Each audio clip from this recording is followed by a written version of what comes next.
Müsəlmanın Qalası kitabında müəllif rahimehullah bölüm açır və buyurur ki, dua əz-zəhab iləl məscid, məscidə gedərkən oxunan dua. Allahümme ec'al fi qalbi nuran və fi lisani nuran. Allahım qəlbimi nurlu et, dilimi nurlu et və fi səm'i nura, qulağımı və fi basari nura və həmçinin gözümə nur qoy və min fawqi nura və min tahti nura. Üstümə, altıma nur saç. Və an yemini nura və an şimali nura. Sağıma və soluma nur saç. Və min əmami nura. Və önümə nur saç. Və min xalfi nura. Arxama nur saç. Və cəal fi nəfsi nura. Mənim nəfsimə nur yerləşdir. Və a'zim li nura. Mənim nurumu böyük et. Və azzim li nura. Və cəal li nura. Və məni nurlu et. Və cəal li nura. Allahümme a'tini nura. Allahüm mənə nur ver. Və cəal fi asabi nura. Allahım mənim sinirimi nurlu et. Və fi ləhmi nura. Ətimi nurlu et. Və fi dəmi nura. Qanımı nurlu et. Və fi şə'ri nura. Və həmçinin saçımı nurlu et. Tükümü. Və fi bəşəri nura. Və dərimi nurlu et. Allahümme cəalli nuran fi qabri. Allahım mənim qəbrimə nur saç. Və nuran fi izami. Və sümüklərimə nur saç. Və zidni nura. Və mənim nurumu artır. Və zidni nura. Və zidni nura. Və 3 dəfə bu təkrarlanır. Və həbli nuran alə nur. Və nurun üzərindən mənə nur bəxş et. Və bu müəllif rahimehullah bu duanın məscidə çıxarkən oxunmasını qeyd edir. Amma bunun harda oxunması haqqında ixtilaf var və bəziləri bunu gecə namazından sonra oxunmasını da gətirənlər var və bəziləri isə namazda, dua yerində və yaxud təşəhhüddə, təşəhhüdün axırında, səcdədə və bəziləri də bunun məscidə gedərkən oxunmasına dəlillər gətirilir. Və bu hədis İbn Abbas radiyallahu anhumadan gəlir və deyir ki, mən xalam Meymunənin yanında gecələdim və Peyğəmbər sallallahu aleyhi və səlləm gecə oyandı və ehtiyacına getdi, sonra üzünü və əllərini yuyaraq sonra yatdı.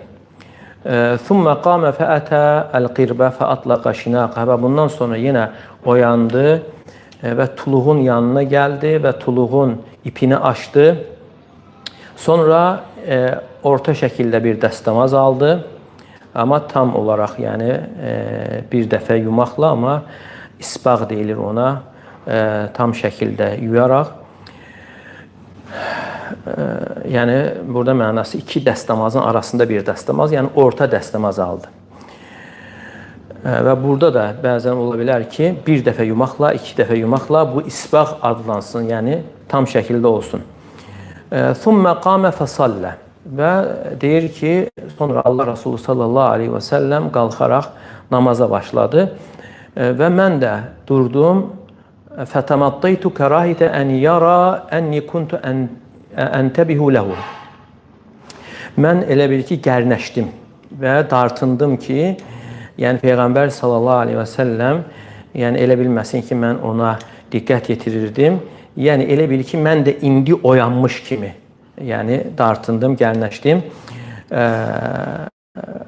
Yəni Abbas kənə qad arsələ ibnəhu Abdullah. Yəni atası Abbas radiyallahu anhu, oğlu Abdullahı, yəni Abdullah ibn Abbası Peyğəmbər sallallahu aleyhi və səlləmin gecə ikən namazını izləmək üçün göndərmişdi.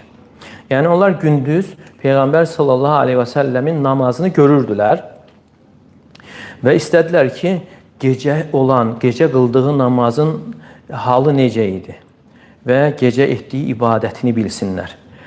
Və gecə sözsüz ki, onunla otura bilmir, ona qarışa bilmirdilər və buna görə də Abdullah ibn Abbas radiyallahu anhumə də balaca uşaq idi və Meymunə də onun xalası idi. Və xalasının evində gecələyir. Və İbn Abbas radiyallahu anhumə Peyğəmbər sallallahu aleyhi və səlləm qalxdıqdan sonra onunla namaz qılmağa gedir. Və xaracən nəsu təəxxara fəsələn nəbiyyü sallallahu aleyhi və səlləm hədə fəsəl anşən fəqalə innəl Abbas qad əmərən ən əbitə indəkum əlleylə. Yəni, işə namazından sonra İbn Abbas radiyallahu anhumə onların yanına gedir, xalasının yanına və bu haqda soruşanda deyir ki, atası ona əmr edib ki, sizin yanınızda qalsın. Fənnəbiyyə sallallahu aleyhi və səlləm əmarahu ən yetəvəccə iləl-beyt thumma ən yada'al firaş. Və Peyğəmbər sallallahu aleyhi və səlləm ona evə yönəlməyi əmr edir və sonra yatağın açılmasını. Fənəmə aləl-visadəti ləti yənəmu aleyhən nəbiyyü sallallahu aleyhi və səlləm əhlihi. Və İbn Abbas radiyallahu anhumə də Peyğəmbər sallallahu aleyhi və səlləmin yoldaşı ilə yatdığı balışa baş qoyur. Yəni ennel ba'd namu fi tulihə vel ba'd namu fi ardihə. Onlar bəziləri yastığın eninə, bəziləri isə uzununa yatır. Çünki onların başqa döşəkləri, yataqları yox idi.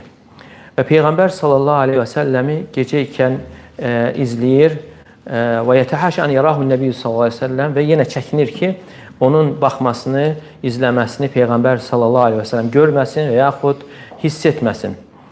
Və birinci dəfə Peyğəmbər sallallahu aleyhi və səlləm yuxudan qalxdığı zaman ehtiyacına gedir və sonra üzünü və əllərini yuyur, sonra yatır. Və bu dəfə İbn Abbas radiyallahu anhuma tərpənmir. Və ikinci dəfə qalxdığı zaman Peyğəmbər sallallahu aleyhi və səlləm dəstəmaz alır və onda İbn Abbas radiyallahu anhuma Peyğəmbər sallallahu aleyhi və səlləmin dəstəmazını vəsf edir. Necə dəstəmaz alıb? Yəni ki, orta dəstəmaz aldı, sonra namaza qalxdı. Və deyir ki, mən də gərnəşərək qalxdım və istəyir ki, Peyğəmbər sallallahu aleyhi və səlləmlə bərabər namaz qılsın. Və elə hiss etdirir ki, yəni çoxdan yox, indi oyanıb. Və buna da səbəb nə idi? Yəni onlar bilirdilər ki, Peyğəmbər sallallahu aleyhi və səlləm bəzi əməlləri onların arasında etmirdi ki, onlara fərz oluna bilər. O qorxudan etmirdi və ona görə İbn Abbas radiyallahu anhuməni göndərmişdi ki, o gecə etdiyi, təklikdə etdiyi əməl hansıdır? İbn Abbas radiyallahu anhumə özünü yuxuluğa vurmuş və bu da onun zəkasına dəlalət edir, baxmayaraq ki, balaca bir uşaq idi. Və qalxdığı zaman da hədisdə keçdiyi kimi dartınır və deyir ki, mən də dəstəmaz aldım və Peyğəmbər sallallahu aleyhi və səlləmin sol tərəfində durdum. Amma məmum isə imamın sağında durmalıdır. Peyğəmbər sallallahu aleyhi və səlləm mənim əlimdən tutaraq sağıma keçirdi. Əlimdən tutaraq sağ tərəfinə keçirir və gəlir ki, Peyğəmbər sallallahu aleyhi və səlləmin namazı 13 rəkat olaraq tamamlanır, sonra uzanır. Yəni, vitri qıldıqdan sonra Peyğəmbər sallallahu aleyhi və səlləm uzanır, hətta yüngül xorultusu da eşidilir. Və bu da Peyğəmbər sallallahu aleyhi və səlləmin xüsusiyyətindən idi ki, gözləri yatsa da qəlbi yatmırdı. Qəlbi yatmır, qəlbi oyaq olur və buradan da Peyğəmbər sallallahu aleyhi və səlləmin yuxlaması, yatması onun dəstəmazını pozmur. Amma başqası isə yatarsa, dərin yuxuya getərsə, onun dəstəmazı daha səhih olan görüşə görə pozulur. Yəni burada gətirməsi odur ki, yəni hətta Peyğəmbər sallallahu aleyhi və səlləm xorulduyu, yəni həqiqi olaraq yatıb. Həqiqi olaraq yatıb. Və bundan sonra Bilal radiyallahu anhu gəlib Peyğəmbər sallallahu aleyhi və səlləmi namaza çağırır. Namaz vaxtının olduğunu bildirir və bu da onun adətindən idi. Və sünnədəndir ki, Peyğəmbər sallallahu aleyhi və səlləm həddiyindən, yolundandır ki, müəzzin imamı namaza çağırması. Deməsi ki, artıq namaz vaxtıdır, iqamənin vaxtıdır. Və imam da iqamə vaxtı insanların yanına çıxır. İnsanların yanına gəlir iqamə vaxtında. Və Peyğəmbər sallallahu aleyhi və səlləm belə edərdi. Əgər belə etmək insanlarda pissən yaradacaqsa, bəzi insanlar bunu anlamır, onda daha yaxşı olar ki, imam öncədən gəlsin namazın insanların içərisinə. Və xüsusən də yaşlı insanlar, bilməyənlər imamın gec gəlməsini düzgün qarşılamırlar. Yəni, belə bir halda yaxşı olar ki, imam öncədən gəlib insanların içərisində otursun. Amma sünnəyə uyğun olan isə iqamə vaxtı gəlməsidir. Deməli, burada Bilal radiyallahu anh Peyğəmbər sallallahu aleyhi və səlləmi namaza çağırır. Və deyir ki, namaza yatdıqdan sonra namaza gedir, dəstəmaz almır. Halbuki yəni Peyğəmbər sallallahu aleyhi və səlləm fəcr namazından, gecə namazından sonra fəcr namazından əvvəl yatmışdı. Və sonra gəlir və duada keçir ki, Allahümmə ec'al fi qalbi nura və fi basari nura. Allahım, mənim qəlbimə nur yerləşdir və gözümü nurlu et. Və hansı ki, duanı oxundu.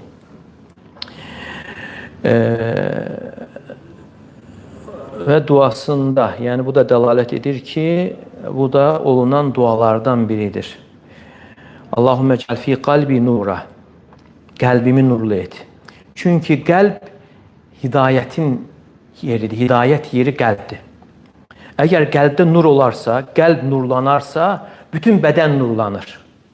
Çünki bədəndə bir ət parçası vardır, o sağlam olarsa, bütün bədən sağlam olur. O körlanarsa, bədən körlanır. Və qəlbdə olan bu nur, Allahdan gələni anlamaqla olur. Və bununla elm hasil olur, o nur sayəsində. Və onunla hidayət hasil olur. Hidayətin növləri, həm irşad hidayəti, yəni bilmək və həmçinin müvəffəq olmaq. Və bu nur insanın qəlbində yerləşərsə, onun təsiri, yəni əsəri, izi insanın bədənində, üzündə və digər orqanlarında ortaya çıxır. Və bununla da insan üçün müxtəlif növ xeyirlər hasil olur, hidayətlər hasil olur. Fərasət hasil olur. Fərasət. Və insanın bəsirəti nurlanır və parlaq olur. Və insanın qəlbində nurun olmasını istəməsi və əsas səbəb olaraq budur. Və birinci Peyğəmbər sallallahu aleyhi və səlləm qəlbinin nurlu olmasını Allahdan istəmişdir. Çünki qəlb hökmdar yerindədir. Elə bil ki, bədən üzvləri süvarilərdir. Qəlb isə onların hökmdarıdır. Hansı ki, o qəlbdən hidayət doğur. Elə bir qəlb idarə etmə mərkəzidir. Digər orqanları idarə etmə mərkəzidir və onun əmri ilə idarə olunur və əmrinə tabi olurlar. Qəlbimi nurlu et, sonra gəlir gözümü və qulağımı nurlu et. Və burada göz gəlmişdir. Çünki göz də qəlbə hasil olan üçün ən yaxın yerdir. Elə bil ki, qəlbə aparan bir yoldur göz. Və göz vasitəsilə insanın baxdığının, gördüyünün surəti insanın qəlbində canlanır. Və bu da insanın qəlbinə müsbət və mənfi tərəfdən təsir edir. Əgər insanın gözündə nur olarsa, bu deməkdir ki, insan yalnız Allahın razı qaldığı şeyləri görür. Ona baxır. Çünki ilahi hədisdə Allah Teala buyurur: "Və mə təqarrabə iləyə abdi bi şey'in əhabbə iləyə mimmə iftaratu aleyh." Qulumu mənə ən çox yaxınlaşdıran, mənə ən sevimli olan fərz etdiyim ibadətlərdir. Yəni insanı Allaha ən çox yaxınlaşdıran fərzlərdir. Sonra buyurur ki: "Və la yezalu abdi yetaqarrabu iləyə bin nawafil." Qulum mənə tərəf nafilə ibadətlərlə yaxınlaşmaqda davam edərsə, nəhayət mən onu sevərəm. فَإِذَا أَحْبَبْتُهُ كُنْتُ سَمْعَهُ الَّذِي يَسْمَعُ بِهِ. Əgər mən onu sevdimsə, onun eşidən qulağı və görən gözü olaram. Hədisin ardında isə gəlir ki, tutan əli, yeriyən ayağı olaram, məndən bir şey istəsə istədiyini verər və mənə sığınarsa onu qoruyaram. Və həmçinin bir əlavə fayda olaraq alimlərdən biri buyurur ki, bu hədisə əsasən fayda olaraq, əgər bir insan gözünü və qulağını qoruya bilmirsə, bilsin ki, problem onun ibadətindədir və xüsusən də nafilə ibadətlərdədir. Əgər insanın nafilə ibadətləri yerində olarsa, düzgün şəkildə olarsa, gözünün də və qulağının da qorunmasına səbəb olar. Deməli, artıq insan nafilə ibadətləri qorumaqda o qədər davam edər ki, nəhayət insan baxdığı zaman Allah Teala'nın sevdiyi şeylərə baxır, razı qaldığı şeylərə baxır və Allah Teala'nın qəzəbi gələn, xoşlamadığı bir şeyə baxmır. Və bu gözlə bağlı olan nurdur. Əgər gözə nur hasil olarsa və bu onu gərəkdirir ki, bu göz insanı hidayət olan işlərə yönəldir. Yəni Allahın ayələrinə baxır. və bunun səbəbi ilə də insanın qəlbində Allaha təzim yerləşir, Allahı ucaldır.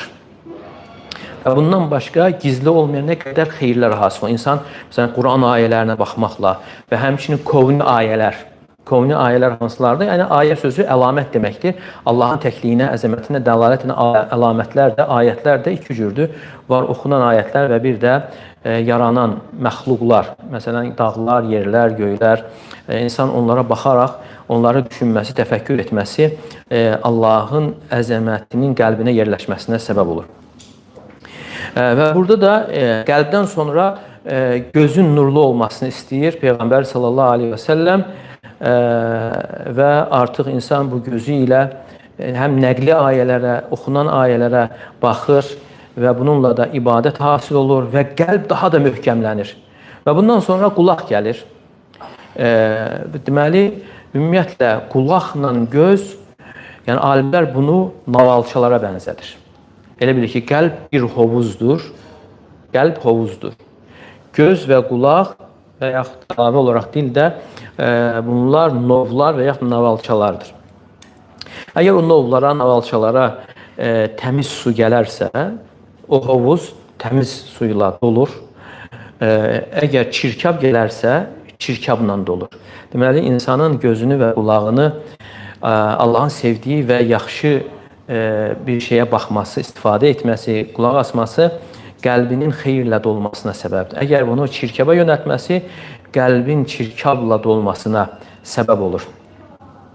Və ümumiyyətlə, Quranda əsasən qulaq daha birinci gəlir. İnnəs-səm'ə vəl-basara vəl-fuədə. Necə ki, Allah Teala ayədə buyurur, وَلَا تَخْفُ مَا لَيْسَ لَكَ بِهِ عِلْمٍ. Yəni, bilmədiyin bir şeyin ardınca düşmə. İnnəs-səm'ə vəl-basara. Orada qulaq gəlir. Çox yerdə qulaq birinci gəlir. Həqiqətən qulaq, göz və qəlb bunlar etdiklərindən sorumlu və yaxud da insan onlar haqqında sorumludur. İki mənada gəlir.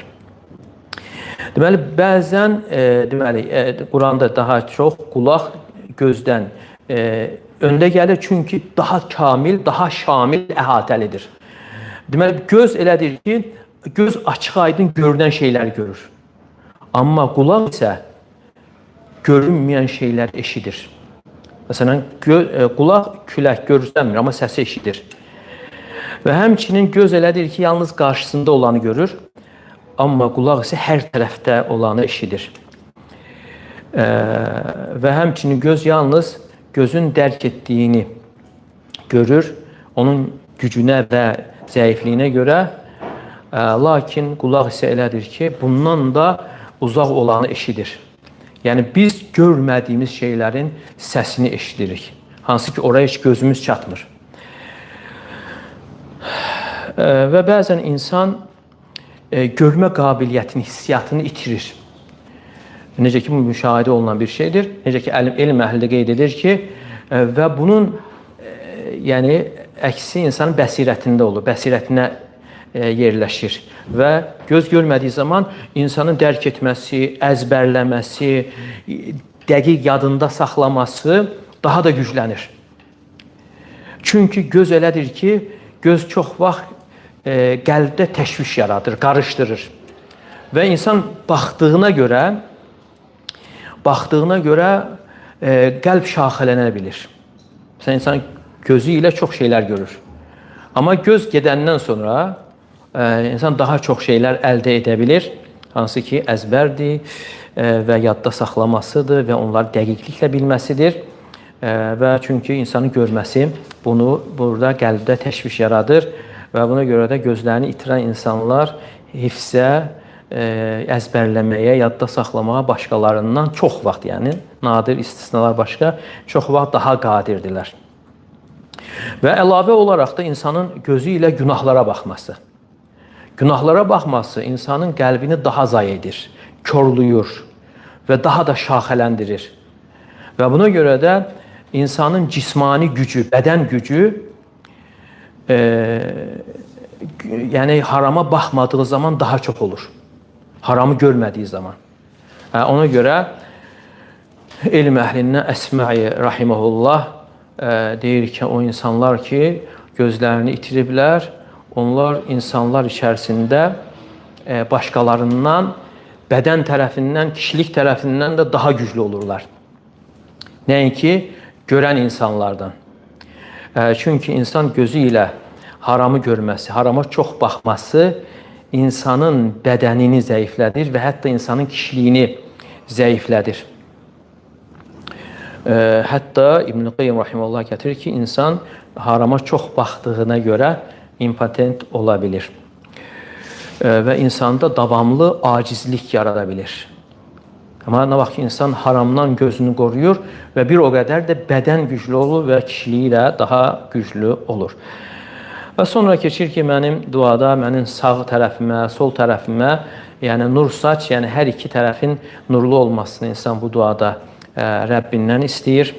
Və sonra üstümə nur saç, altıma, önümə nur saç və arxama nur saç və hər tərəfin nurlu olmasını insan bu duada Rəbbindən istəmiş olur. Buna görə də yəni bu dua əzəmətli bir duadır.